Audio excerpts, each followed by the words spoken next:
আসসালামু আলাইকুম। আবারও শাহরুখের বেগুনি জার্সি গায়ে জড়ালেন বিশ্বসেরা allrounder Shakib Al Hasan. Indian premier league আইপিএলে কলকাতা নাইট রাইডার্সকে দুটি শিরোপা জেতানো সাকিব আবারও যোগ দিলেন নাইট রাইডার্সের হয়ে। তবে এবার আইপিএলে শাহরুখের কলকাতার দলে নয়, সাকিব নাইট রাইডার্সের জার্সিতে ফিরেছেন মেজর লিগ ক্রিকেট দিয়ে, যেখানে তাকে দলভুক্ত করেছেন শাহরুখ খানের নাইট রাইডার্সের গ্রুপের মালিকানাধীন Los Angeles night Riders. Los Angeles night Riders বিষয়টি নিশ্চিত করেছেন নিজেদের ভেরিফাই সোশ্যাল মিডিয়ায়। এক পোস্টে সাকিবের ছবি দিয়ে সাকিবকে দলে নেওয়ার ব্যাপারটি নিশ্চিত করেছেন ফ্র্যাঞ্চাইজিটি।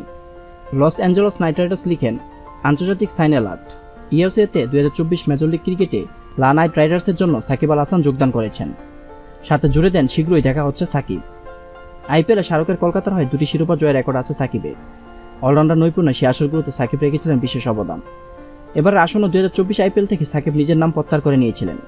শাহরুখের দলে আইপিএল না খেললেও ইউএসএর মেজর লিগে ঠিকই শাহরুখের দলের হয়ে মাতাবেন এবার সাকিব।